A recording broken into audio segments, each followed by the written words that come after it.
OBC नेते लक्ष्मण हाके यांच्या समर्थनार्थ ओबीसी संघटना जालन्यात रस्त्यावर उतरलेल्या आहेत। ओबीसी बांधवांनी अचानकपणे रस्त्यावर उतरत धुळे सोलापूर हायवे रोखून धरलेला आहे। लक्ष्मण हाके ओबीसींच्या मागण्यांसाठी उपोषण करतायत। त्यांच्या उपोषणाचा आजचा 6वा दिवस आहे। मात्र त्यांच्या मागण्या मान्य न झाल्यामुळे ओबीसी समाजाचे कार्यकर्ते आता रस्त्यावर उतरल्याचं चित्र पाहायला मिळतंय। हाकेंच्या समर्थनार्थ जालन्यामध्ये ओबीसी संघटना आक्रमक झालेल्या आहेत। धुळे सोलापूर हायवे रोखून त्यांनी धरलेला आहे। ओबीसी बांधवांनी अचानकपणे महामार्ग रोखून धरलाय। लक्ष्मण हाके ओबीसींच्या मागण्यांसाठी उपोषण करतात आणि त्यांच्या उपोषणाचा आजचा 6वा दिवस आहे। मात्र त्यांच्या मागण्या मान्य न झाल्यामुळे ओबीसी समाजाचे कार्यकर्ते आता रस्त्यावर उतरल्याचं चित्र आहे।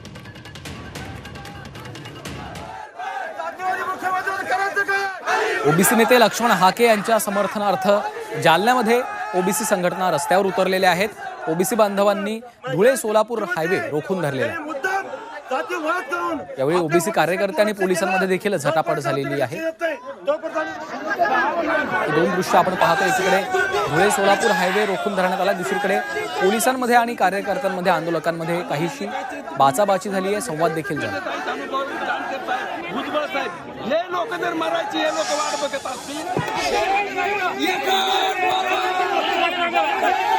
नितेश महाजन आमचे प्रतिनिधी सध्या फोनलाईनवरून आपल्या सोबत जोडले गेलेले आहेत। नितेश, आपण पाहतोय ओबीसी नेते लक्ष्मण हाके यांच्या समर्थनार्थ आता जालन्यात ह्या संघटना रस्त्यावर उतरलेल्या आहेत आणि पोलिसांमध्ये त्यांच्यामध्ये काहीशी बाचाबाची देखील झाल्याची घटना घडली आहे।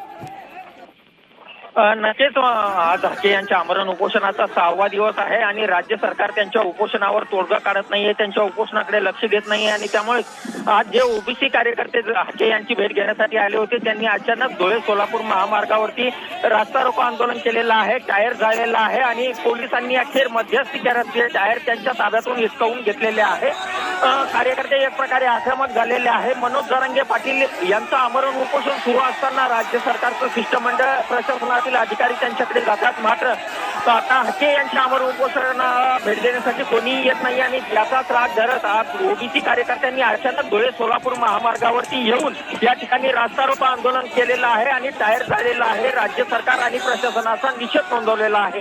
मात्र आता ताजी बातमी अशी आहे की जे ओबीसी आंदोलक आहेत ते या ठिकाणी आले होते आणि त्यांनी सर्व आंदोलकांना या धुळे सोलापूर महामार्गावरून विनंती करून बाजूला नेलेला आहे आणि धुळे सोलापूर महामार्ग आता वाहतुकीसाठी खुला झालेला आहे। दोन्ही बाजूने वाहतूक सुरू झालेली आहे। मात्र नितेश, आपण सध्याची काय परिस्थिती आहे? कारण आपण पाहतो कार्यकर्ते आंदोलक आक्रमक झालेले आहेत। एकीकडे टायर जाळण्यात आलेला आहे, दुसरीकडे मोठा महामार्ग देखील या ठिकाणी रोखून धरण्यात आला आहे। सध्याची काय परिस्थिती आहे?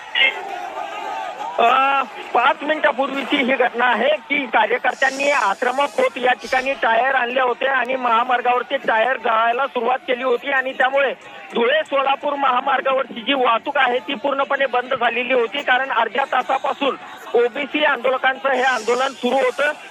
हाके यांच्या समर्थनार्थ हे आंदोलन सुरू करण्यात आलं होतं। मात्र अचानक या ठिकाणी आंदोलन सुरू झाल्याने पोलिसांना या ठिकाणी अतिरिक्त फौजफाटा बोलावा लागला आणि त्यामुळं आंदोलकांनी आणि ओबीसी नेत्यांनी या ठिकाणी येऊन आंदोलकांची समजूत घातली आणि त्यांना राज्य सरकार पूर्णपणे हाके यांच्या मागण्यांकडे लक्ष देईल अशा प्रकारचं आश्वासन दिलं आणि त्यामुळे या ठिकाणी जे हाके यांच्या आंदोलकांचे आयोजक आहेत ते या ठिकाणी आले। त्यांनी आंदोलकांना विनंती केली की तातडीने यावरती काहीतरी उपाययोजना राज्य सरकार आणि प्रशासनाकडून केले जाईल आणि त्यामुळे कार्यकर्त्यांनी एक प्रकारे थोडंसं नमतं घेत अखेर ते रस्त्याच्या बाजूला गेलेले आहेत। या ठिकाणी जेही आंदोलक होते त्या सर्वांना बाजूला नेण्यात आलेला आहे आणि महामार्ग जो आहे तो वाहतुकीसाठी खुला करण्यात आलेला आहे। निश्चितच वाहतुकीसाठी महामार्ग खुला झालाय, मात्र कार्यकर्त्यांनी आक्रमक भूमिका घेतल्याचं चित्र आहे। धन्यवाद नितेश या सविस्तर माहितीसाठी। ओबीसी नेते लक्ष्मण हाके यांच्या समर्थनार्थ ओबीसी संघटना जालन्यामध्ये रस्त्यावर उतरलेल्या आहेत। ओबीसी बांधवांनी अचानकपणे रस्त्यावर उतरत धुळे सोलापूर हायवे रोखून धरल्याची ही दृश्य आपण पाहतोय। हाके ओबीसींच्या मागण्यांसाठी उपोषण करतात। त्यांच्या उपोषणाचा आजचा 6वा दिवस आहे। मात्र मागण्या मान्य न झाल्यामुळे ओबीसी समाजाचे कार्यकर्ते आता रस्त्यावर उतरल्याचं चित्र आहे। धुळे सोलापूर महामार्ग रोखून धरण्यात आलेला आहे। टायर देखील या ठिकाणी जाळून जोरदार घोषणाबाजी करण्यात आली आहे।